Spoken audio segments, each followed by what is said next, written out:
If you like the video, make sure to like, subscribe, and comment. For more videos like this, what is the weirdest, creepiest unexplained thing you've ever encountered? I grew up in an area with a lot of Amish people. A few years ago, late in the summer, I was taking my mom's dog for a walk. There was a road behind her development that sloped downhill, with a lot of fields that eventually turned into barns and houses that bent into a wooded area. My mom worked second shift and I felt bad for the dog being cooped up in the house, so I decided to take the pup for a long walk for some exercise. As I started walking down the hill, a cat came out from behind a house. Then another. Then more. From fields, houses, until I was being followed down this road by no less than half a dozen cats. The dog was still relatively calm, which was weird for her because she usually spent the nights running in circles around my mom's modular home, jumping over people and couches to make sure she could still run in a perfect circle. I kept going down this road, which stretched out for probably a mile in front of me before bending into the trees. The sun was beginning to go down, and that's when I started to hear yelling. At first I thought it was Amish folks just bringing in livestock for the evening, but then I noticed a pattern, and it evolved into this weird, indescribable chanting/singing. Someone had a drum. I started slowing down, and I heard dogs barking from all over the place. Then a few people opened the front doors to their homes and were just staring at me. I noped the duck out of there and ran the whole way up that hill with the dog, cat still following until we got to the main road. Never went that way for a walk again. 8th grade camp with my student council. Got woken up at like 2 a.m. to a bunch of kids running around outside our cabin, speaking a language that sounded like Portuguese or something. My friend woke up, too. It was pitch black outside. We were like, WTF? But eventually fell back asleep. The next day, we asked the camp counselor what was up with the other campers being able to play games out at 2 a.m. when we had to be in with lights out. He was very confused, assured us our group was the only one that stayed overnight and thought we were pranking him. This camp was in middle of the woods, nothing around. Still kinda weirds me out. Senior year of college, lived in a house with 4 other dudes. This house was at least 85 to 100 years old. So it's seen some stuff. Few weeks in we started hearing really weird noises. Child laughter, running, some banging noises. I had the whole 3rd floor to myself. The attic had been refinished with carpet and whatnot, so pretty huge area. Only downside was that the ceiling were slanted, so not much moving space, and the stairs up were as steep as could be. I am talking lean back when going down steep. Flash forward a month in and I am in the kitchen drinking soda juice. Out of the corner of my eye I see a small child wearing red overalls run by me. We don't have a child living with us. I kinda wrote it off as I'm crazy. Few days passed and I had mentioned to my friend about the kid running by me. He suggests, while standing in my room, to call someone to come over and cleanse the house. I laugh about it, say, yeah sure. Well, that must have really pissed this ghost kid off, because that night I'm laying in bed. Couldn't have been more than 3 minutes, and I see this small dark figure standing by stairs. I say hello, no answer, but it moves toward my bed. Not fast, not threatening. Now this is the attic, remember, there are no fans up there, and it was Octoberish, so windows were all closed. I go to grab my cell to turn on the flashlight and boom, that figure is right in front of my face in a blink of an eye. I kinda fall backwards into laying on my bed, then I can feel this wind blowing like it's on top of me. My hair is flopping around like I put my head outside a moving car. Then the pressure starts. Slow at first, then gaining, the pressure on my chest and my face. I was petrified. Then as quick as it started it stopped. The wind ended, the pressure was gone, and the dark figure was gone. I ran downstairs and freaked the duck out. It was no bueno. I have one, it's creepy and supernatural. While growing up I'd spend most of my time in my room. One day I went to get food, left my room, and closed the door on the way out. I returned with my food and grabbed the knob to open the door. The moment my hand touched the knob I heard, "No. Don't open the door," but I opened it, and the voice became a sort of pain-filled scream. I then felt like I had been punched in the stomach. Fell to the floor, lost vision, food went flying. I picked myself back up after a few seconds and ducking ran from my house. To this day I will never close that door, or enter the room if it's closed. I had a bad glitch in the Matrix. My grocery store deli I work at marked down some rotisserie chickens to $2 at the end of the night. Being the cheap kitchen bitch I am, I promptly bought 3. I put 2 on the floor of my car, and was picking at the 3rd one while I drove. My boyfriend wanted Little Caesars that night, so I stopped at their drive-thru. Again, 2 on my floor, one on the seat which I put on my pizza box. I went in, struggling to carry the pizza box as well as one chicken. But since I'm lazy, I left the other chicken in my locked car cause it was cold, so I just bring it in the morning. I scoured my car and never found that chicken. RIP my lost clearance chicken. The house my parents had as a child. So many bizarre things that happened there. The one that stands out, there was a small bedroom on the first floor, near my parents' bedroom. It was my older sister's bedroom first. She had an imaginary friend named Michael, who was not nice. 5 years later, I was born and it was my bedroom. I also had this imaginary not nice friend, named Michael. Fast forward 8 years, and it is my baby sister's room. She has an imaginary friend named Mike. Now, there is enough of an age gap between us, we weren't telling each other about the imaginary friend. Some of the things my baby sister would say about Mike: he pulled her hair, he broke her toys, he would tell her to do all sorts of naughty things. I grew up listening to stories my father would tell me, about the ghosts and unexplained phenomena that would occasionally happen to my family. These are my two of favorites though. My dad, Uncle Keith, and my Uncle Trevor are all from the same reserve Kawakatus. 1. My Uncle Keith was walking down the road along with his mother, Auntie Alvina, and 2 nephews. She was babysitting the boys for the night, so Alvina was taking them to her house to stay. To those who have gone to or are from reserves know that some have their houses built far apart from others, so the roads are long and usually barren.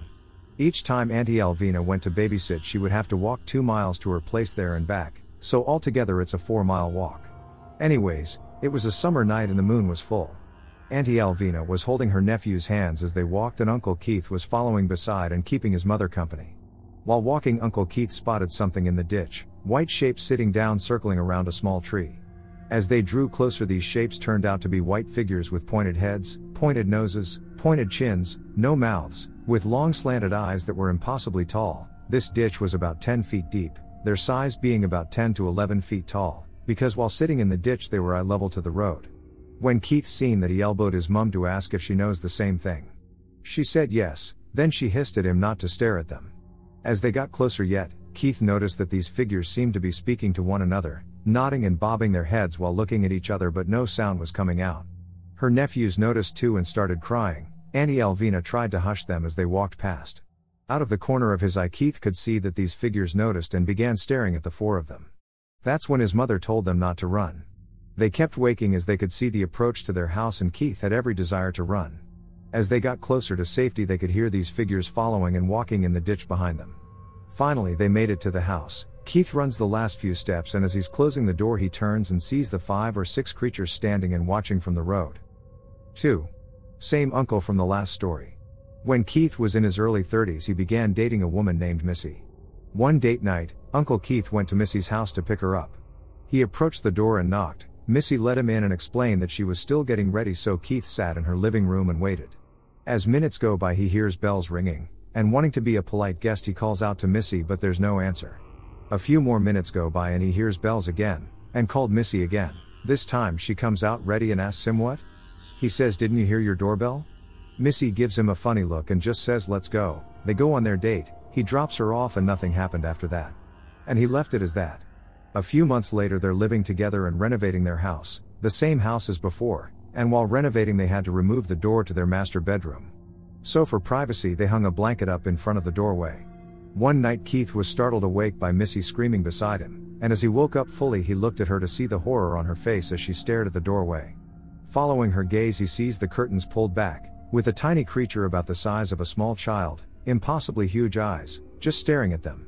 As soon as it was seen it ran off and Keith followed, only to run to the wide open back door with that tiny creature out of sight.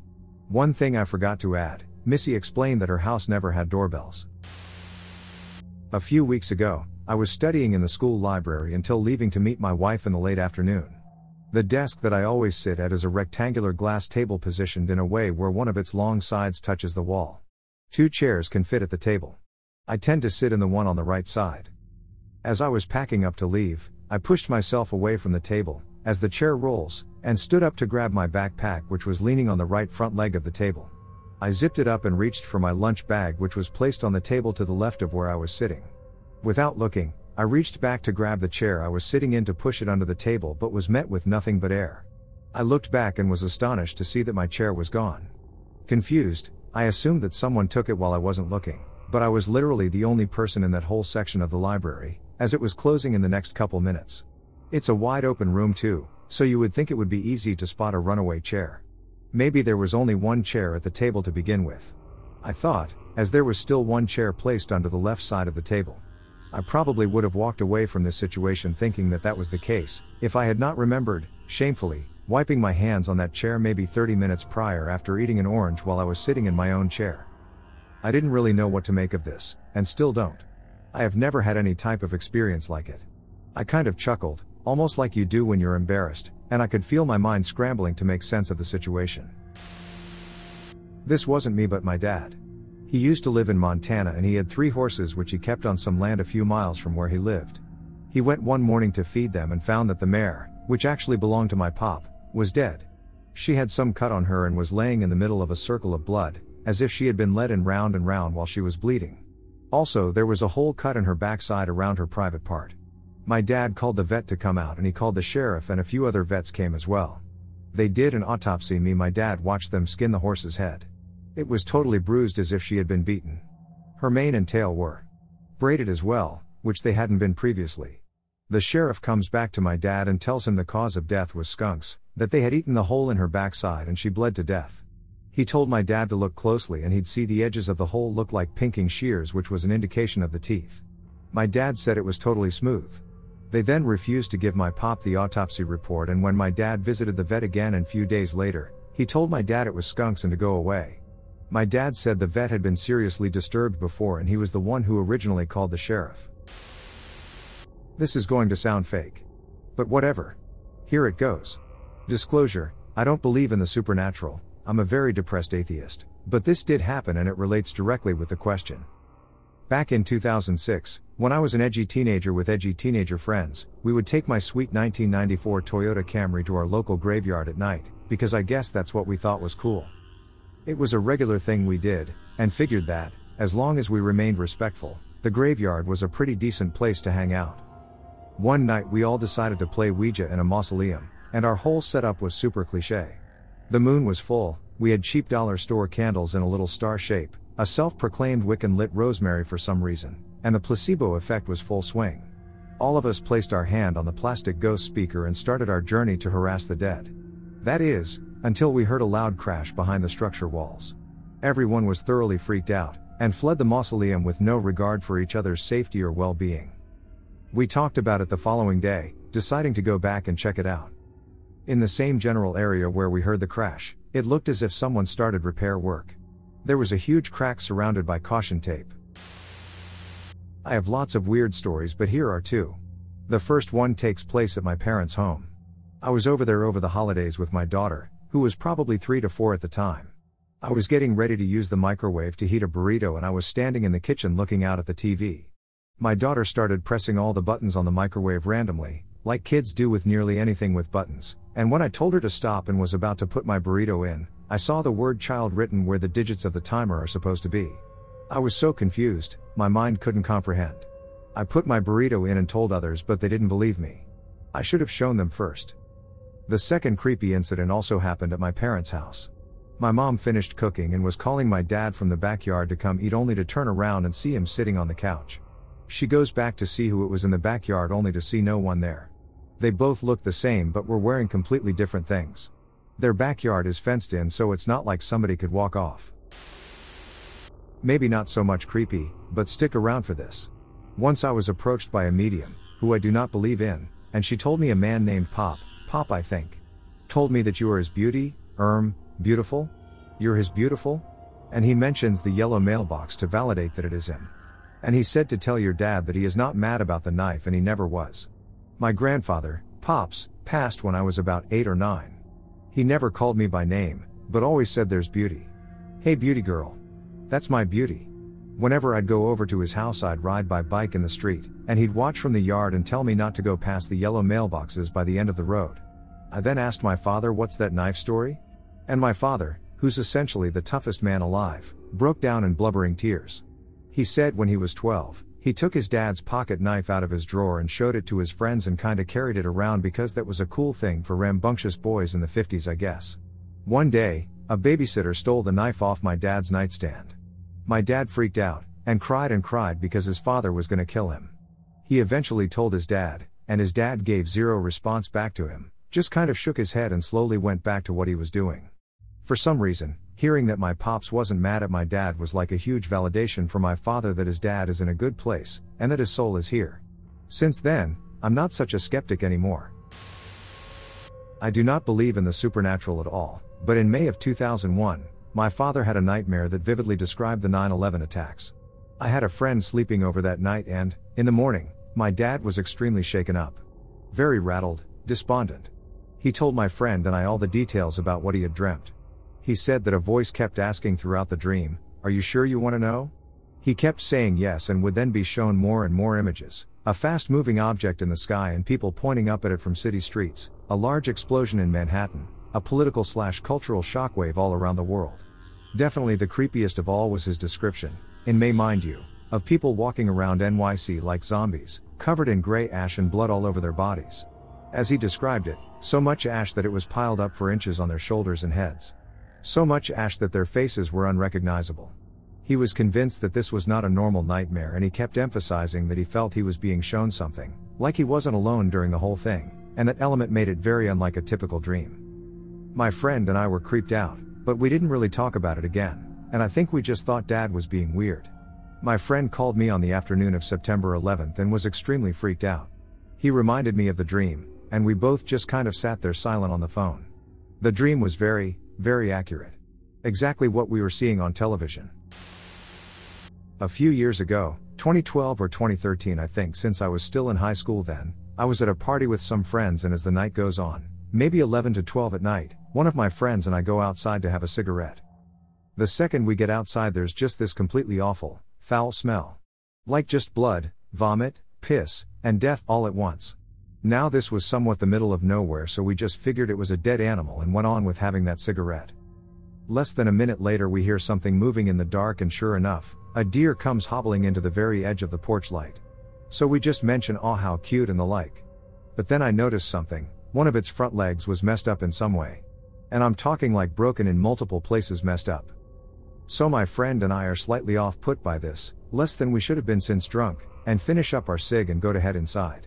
However, right as we start to do that, one of the two porch lights goes pop and goes out. So now it's less light outside and this deer is back into the darkness. So, a bit giddily, we both do this like fake scared squeal at each other and turn around to go inside. And that's when we heard it. That undeniable sound of nails on the concrete patio. We both slowly turn around to see this hunched over, rotten coyote doing this very slow, very unnatural crawl towards us. We go from 0 to 600 paralyzed with fear almost instantly until another one of our friends playfully pulls us through the open door telling us to get back to the party. To this day, I have not experienced anything like that and it's one of the most horrifying things I've ever experienced. At my great-grandmother's funeral last May, there was probably about 60 or so people in the church before the funeral began. My great-grandmother lay at the end of the aisle with her casket open. I was up there looking down at her when my cousin walked up to me. We hugged each other and as I looked over her shoulder I saw a young woman wearing a black dress and veil all the way in the back left-hand side of the church in an empty pew. She appeared to me to be wearing sort of old-fashioned clothes for being so young, in her 20s. Her hair also seemed sort of old-fashioned. I asked my cousin who the woman was and she said she didn't know her. The thing was, she looked just like my great-grandmother when she was young. I went to my great-uncle, son of the grandma who passed, and I asked her if he knew the woman sitting in the back of the church. He didn't, but he agreed that she looked exactly like my grandmother. Everyone took their seats as the mass began. About 10 minutes later I looked back at where she'd been sitting and she was gone. Just like that. I do not believe in ghosts or spirits or even an afterlife, but I do not know who that woman in black was. Was playing soccer back in middle school. I wasn't very good, but I could kick hard and I could run, so whatever, I got to play. This was at recess, which we still had at lunchtime back in the 90s. I remember kicking the ball and realizing that the ball was moving in slow motion. I had kicked it directly at the goal, which was probably about 6 feet from me. Not very far. The goalie, my friend Charles, was jumping for it and was also moving in slow motion. Like seriously slow, but suspended in the air. I realized it was all moving slower than normal, so I turned and looked at the guy next to me, and I have to be honest, I thought it was just me until he said, "Hey, he's moving in slow motion." I remember saying, "You see it too?" Then I turned back towards the goal and Charles was only just touching the ball and knocking it away. Then suddenly time sped up again and he landed hard on the ground. 3 or 4 other boys ran up and said the same thing, that the whole thing had been moving in slow motion. As much as I realized this could probably have all been a matter of relative perception, and I'm sure it was, I still can't help but remember how the other guy and I had an actual back and forth exchange of words in the time it took for Charles to hit the ball, and that we had it in real time. Think about it, that takes a lot more time than a ball takes to travel 6 feet with a hard kick. Turn, hey, he's moving in slow motion. Nod, you see it too? Turn, and then another couple of seconds until Charles hits the ball away, and it was only 6 feet away with a hard kick. That is still freaky to me to this day. Like we passed through a time warp or something. About 10 years ago my grandpa passed away. We found out he had cancer and 2 weeks later he was gone, very suddenly and very painfully. He had been sick for months, but we think he was waiting for the diagnosis to pass. The weekend before he died we had thrown a goodbye party knowing his time was coming to an end so he could see his friends and family one last time and end with happy memories. Around the hospice bed at my grandma's house were the poster boards with pictures of all of us over the years that we put so he could look at them before he went. At the time I was teaching a Bible study class on weekdays over the summer to get an escape from all the sadness in my family when one night we got the call. Grandpa had just died. The next morning I went to my grandma's for a bit to hang out before my Bible study to reminisce. I was across the room from the hospice bed when I heard a clicking sound. A picture had fallen from the poster board and onto the time floor. Turning it over, it was a picture of my grandpa and I when I was little. I got misty-eyed and sat on the bed when I got a very warm and safe feeling. Almost like a blanket was snuggled over my shoulders and wrapped snug around me. Within a minute of this feeling I heard a slam from upstairs and booked it thinking my grandma had fallen or dropped something. I dropped the picture I was holding and ran to her room. She was sound asleep in her room, but in the living room there was a picture face down on the desk in its frame. It was another picture of my grandpa and I. Creeped out, I went downstairs to put the picture I had dropped back and head to church. It was gone, this picture was nowhere to be found, and before I could get too upset I decided to head out since I was late. A little while later my grandma called and asked why I had been in Grandpa's room. I was confused since the hospice bed was in the living room and told her I hadn't been. She then asked why a picture from the poster board was on his bed in his room. No one knows how it got there since the door was shut all day and she had seen the picture on the board before I got there, but it's now hanging in my house for me to keep an eye on. About 20 years ago I was living in a small town of about 1,300 people. I was 16 or 17 and one of 2 skater punks that lived in the area. We were skating in the library parking lot. It was closed on Sundays, when another friend of ours showed up. He was 14 but looked about 25 and had a pretty tough home life. His parents were pretty heavily involved in a biker gang that was known for trafficking drugs, and because of that, he was around some pretty sketchy people at times. This day in particular he showed up with a small leather satchel, maybe 3 inches by 3 inches if you laid it flat. It was entirely made of leather with a leather drawstring long enough that it could be worn around his neck. He said he met a girl the previous night who said she was a witch. Like full-on black cat familiar having, potion brewing, cackling at the moon witch. She gave him the satchel and told him that she had cast a charm of protection on it. As long as he was wearing it, no evil would come to him. The only warning was that he could never open it and look inside. Of course, being teenagers, we 100% agreed that we had to look in the bag. I had an 81 Oldsmobile Cutlass at the time and the 3 of us gathered around the back of the car while he opened the bag and dumped the contents out on the trunk. It was a huge letdown. Inside the bag was a small amount of pot, a dead spider, a few crystals, and some other random things that we didn't recognize. We kind of laughed and the friend with the bag tossed it in the air and said, "Burn the witch and curse the demons." The rear window of my car was nearly vertical. Google 1981 Cutlass for a clear mental image. This small, empty, leather pouch that couldn't have weighed more than an ounce came down on the rear window of my car, and at the point where the bag touched the glass there was an explosion that sounded like a light gauge shotgun. We all jumped away and covered our ears, and when we looked back, there was a hole in my window big enough to fit my fist through. There were bits of glass all over inside, as far forward as the front dash and floorboards. I couldn't have made a hole like that if I'd thrown a brick at the window, and it was all done by a small leather pouch. We all just kind of stood there for a minute before doing the only thing 3 scared kids can do, we just laughed it off. The contents of the bag were returned to where they belonged, and rather quickly, and we kind of just didn't talk about it again. I busted out the rest of the window, cleaned out the glass, and told my parents a rock from a passing truck flew up and hit it.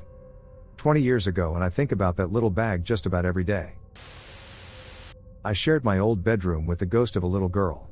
She was chill, but liked to duck with me in really harmless ways, like opening my locked closet door without unlocking it. My room used to be an attic, so there was this tall entryway into the wall, a hole, in the corner of the room that I'd keep my dresser in front of, covering all but a small space that I could see into. She hung out in there a lot, or lived there, whichever. One night, my window fan shut itself off. Again. Note, my bed was directly next to the window, blocking it completely. And my head would be right next to the fan. So, I'd be laying, and it would just cut out and spook me. I'd check it, and the dial would be turned to the off position. This happened a lot.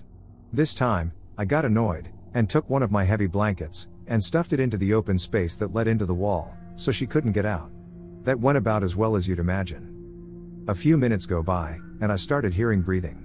Labored breathing, like someone having an asthma attack. It went on, and got more and more dramatic, until I couldn't ignore it. So I stormed up, said fine, I'm sorry. And I pulled the blanket back out. The sound stopped immediately. Drama queen. She was alright though, I kinda miss her. Hope she's well. Growing up, we had a huge patch of woods next to our neighborhood. As kids growing up, we knew it was a farmer's property and not to enter. But we did anyway, the place was huge.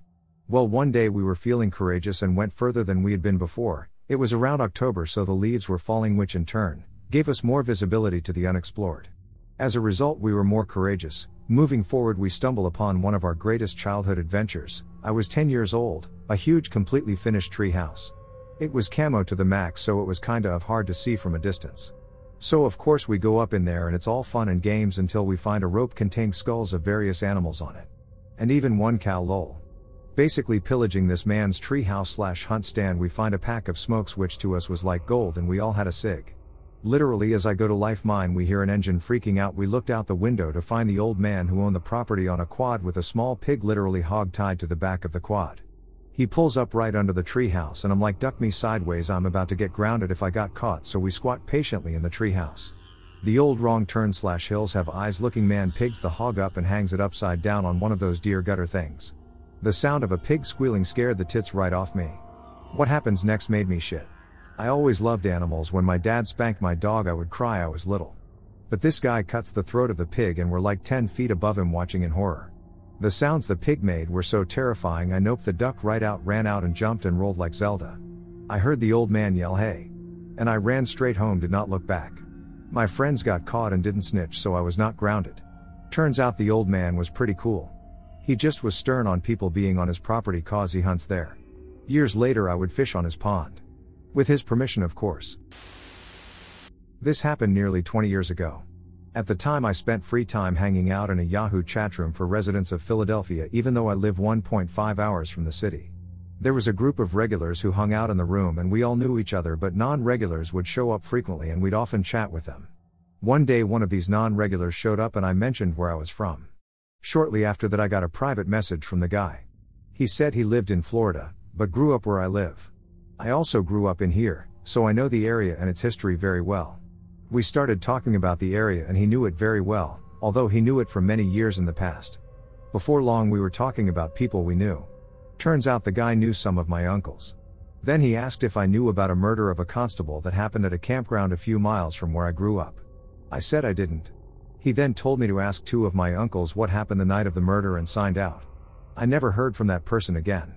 There was no way anyone who knew me would have known the detailed information this person did. Very few people I knew even knew I chatted on Yahoo, let alone my user ID. I'm convinced the person was legit, and so was all that he said. With that said, I never said anything to anyone for a long time. After the uncles who were named passed away, I told my sister the story. We agreed to just let it go. Growing up, my younger brother and I stayed at home after school by ourselves until our parents got home after work, which was around 8 p.m.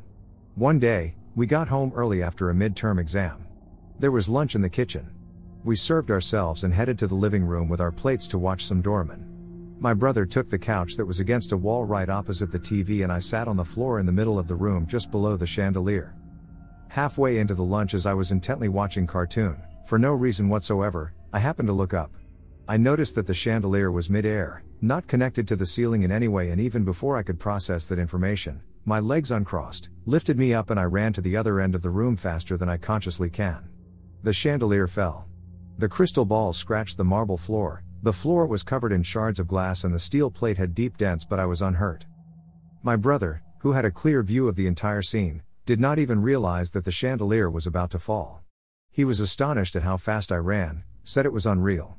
I was so shocked, I couldn't even dial the numbers on the phone to call my parents. 13 years later, that incident still gives me the chills. Stayed the night at my grandparents' house when I was in junior high, was watching TV in the living room around 1 to 2 a.m. Heard some noises in the basement. Freaked out a little, but told myself it was just my uncle who was living there after his divorce. The steps leading up from the basement had the creepiest squeaks when someone walked up them. I heard the squeaks from the steps in a manner that sounds like someone walking up the steps slowly. I freaked out, jumped off the chair I was in, ran into the kitchen and hid under the kitchen table and behind a cabinet. This was a very spacious hiding space that my cousins and I constantly hid in because it was nearly impossible to be seen unless you knew to look there, and even then you had to get under the table and crawl to see whoever was back there. I heard whoever it was coming up the stairs stop at the top, and I somehow managed to squeak out the words, "Uncle Brian, is that you?" Followed by the sound of someone making a quick retreat back down the steps. I waited a few minutes, eventually came out of my hiding space, ran to the guest room, locked the door and eventually fell asleep. The following morning my grandma yelled at me for leaving the TV on and knocking my uncle's tools off his workbench in the basement. I was confused by the second blame I got because I didn't knock his tools over. My cousin came over later that day and we were outside in the front yard. I was telling him the story and we walked over to the window that had my uncle's tool bench on the other side, and we both gasped as we saw a pair of dirty finger/hand prints on the bottom of the window. I told my grandma, dad, and uncle what I heard and saw. They told me I was probably dreaming and the handprints were probably one of theirs when they were doing work on the house. To this day I'm still 100% convinced I saved my grandparents' house from being robbed by a creepy no-goodnik. This just happened today at a funeral I attended with my so. Pictures were posted around of his nephew, sadly committed suicide last week. I was looking at the pictures and in one was a group family pic. Taken at a lake. My so is in this picture, in the background was my cousin, her husband and daughter. This was taken in mid-90s. I met my so 7 years ago. Weird. This is the only info that I know of because I didn't want to ask a lot of questions at the funeral. I'm going to let things settle down before I ask things. My mind is really going crazy right now. Adding new information, hold on, this story gets more weird. I sent the picture to my cousin, she showed it to her husband. Husband says, yeah, that's my uncle's best friend and his family. His uncle and my boyfriend's dad has been friends since grade school. My so's father confirmed this as well. Both families were at the same lake for the same family reunion. My cousin's husband/so's father's best friend family reunion. My boyfriend's dad and mom was invited. At the time my so lived out of state and his parents had his daughters for part of the summer. The lake was a meeting point for him to pick up his kids. And his sister and her son just happened to tag along. My so remembers meeting my cousin's husband, not so much my cousin at the time. The best friend/my cousin husband's uncle passed away about 12 years ago. Also his wife is in poor health, that's why the best friend and his wife didn't attend the funeral. My so and his family remembers the pic being taken, but my cousin and her family doesn't. I have a few that seem rather supernatural, but here's one that isn't. About 9 years ago. I'm in the car with my mother at night. We are on our way home and stop at a light, and we're in the left-hand lane. This young-looking guy in a smaller car pulls up to the right of us. His driver's window is down. The driver has a loose t-shirt, baseball cap. Basically looks like he's trying to look tough, or hip, or something. I am in the passenger seat and have a pretty good view of him, but I don't really like the looks of him, so at first I try not to look like I'm paying him any attention. This is probably why I end up seeing what happens next. This red light takes forever. While we're getting to about the point where I expect it to turn green, this guy turns his head and spits something out through his open window. I think maybe it's a wad of gum. Okay, gross. Maybe 10 to 15 seconds pass, the light is still red, and he starts turning his head this way and that like he's nervous about something. Then, he opens his door. And with his seat belt still fastened around his waist, he leans all the way out of the car so that his lips can reach the pavement. He sucks the spit out thing back into his mouth. Doesn't even use his hands. He pops upright, closes his door, and looks around really fast like he's trying to make sure that nobody just saw what he did. For added security, he rolls his window up. And then the light changes, and he speeds off. I have no idea what that was about, and I'm kind of not sure I want to.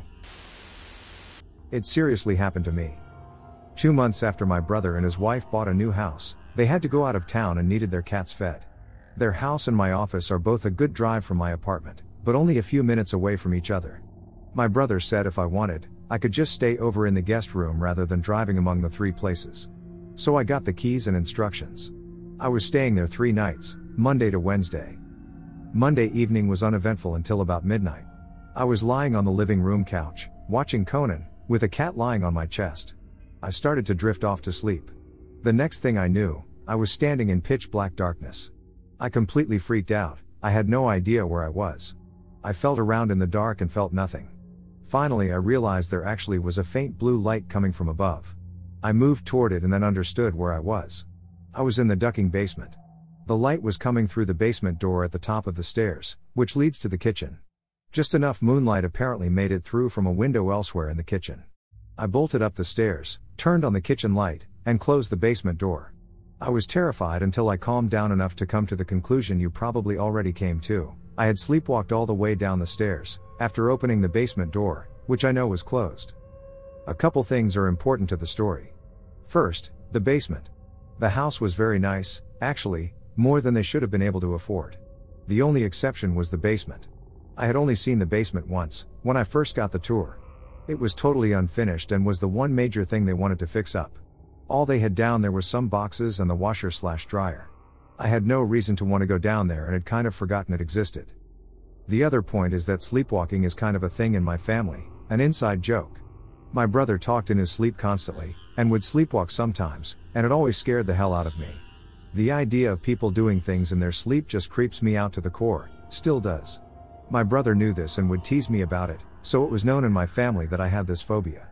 But as far as I know, I had never, ever sleepwalked until that night. The image kept playing in my mind, over and over, of me, asleep, getting up from the couch, walking to the kitchen, opening the basement door, and shuffling down the stairs into total darkness. Creepy as all hell. Anyway, I saw the TV was still on in the living room, playing Wedding Crashers. I watched the rest of the movie, trying to laugh and think of the sleepwalking as a funny story to tell my brother. When I went upstairs to go to sleep in the guest room, I stayed asleep. That was night 1. The next morning, in the light of day, it didn't seem that scary. I texted my brother about it and joked around. All day I wasn't bothered one bit.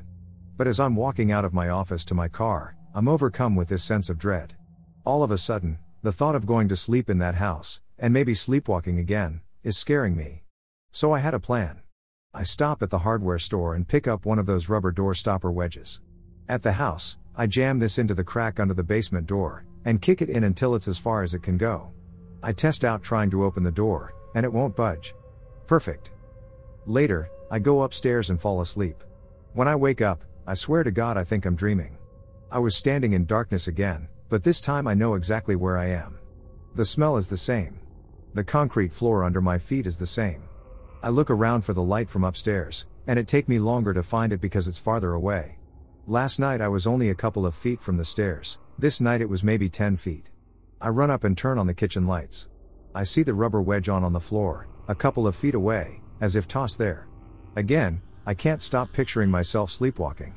Out of the bedroom, down the stairs, trying to open the basement door. Bending down and yanking out the wedge. And then, again, slowly down into the darkness. I decided I was turning on the basement lights and they were staying on. I opened the door and flipped the switch to the basement stairway. I saw there was a main switch at the bottom of the stairs. To give you a quick sense of the layout, the staircase splits the basement into 2 parts. To the right is a small area with the washer/dryer, and to the left is the big open area.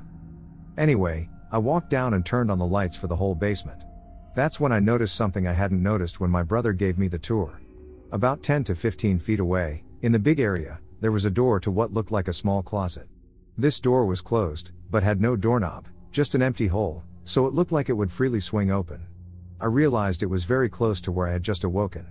Then a ducking freaky thought came to me. It was as if each night I was heading to the door, and getting a little farther each time before I woke up. As soon as that thought popped into my head, I booked it up the stairs again, left the lights on, and closed the door. I went up to the bedroom, but it took me forever to fall asleep. That was night 2. The next morning, Wednesday morning, I woke up late for work. I didn't think about the basement at all because I was scrambling to get ready. At work though, I was still curious about what was behind the door, so I texted my brother and asked. He replied, "Wait, why were you in the basement?"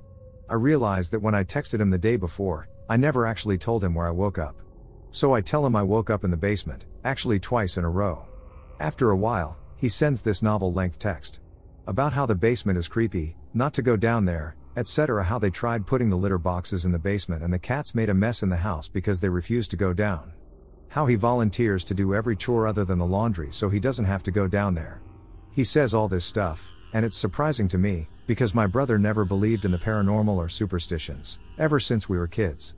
I also realize he never answered my question about the door, but I let it go. After work, I get the same feeling of dread as I'm walking to my car. I really don't want to stay there again, and I decide, duck it, I don't have to. So I go feed the cats, get my stuff, and drive back to my place. I'm supposed to feed the cats one more time, so I'll stop over in the morning. As I went to sleep at my apartment, I was thinking of all the steps I would have to take to sleepwalk to the basement again, find my car parked around the block, drive asleep to my brother's house, etc. But this time, I sleep through the night. That was night 3. Thursday morning, I stop at the house as planned. I'm about to leave when I remember that the basement lights are still on. I don't even hesitate to go down to turn them off. There was something about being there in the morning that, at the time, made it seem fine. When I go down, again that door without a doorknob catches my eye, and it also doesn't seem scary anymore. So, what the hell, let's see. I walk over to it and I distinctly remember not feeling spooked at all. Until, I reach my hand toward the doorknob hole to pull it open. As soon as I do that, and I mean instantly, I feel this electric feeling, like the air before a storm, and I imagine a hand coming through that hole and grabbing mine. It was like 0 to 60, going from no fear to being certain that something horrible would happen if I opened that door. It's hard to describe it other than that electric feeling. I booked it up the stairs and out of the house. So, a month later, I meet my brother for happy hour. A few drinks in, we start joking about me sleepwalking in the creepy basement. I say he never answered me about what's behind the door, and he says I don't want to know.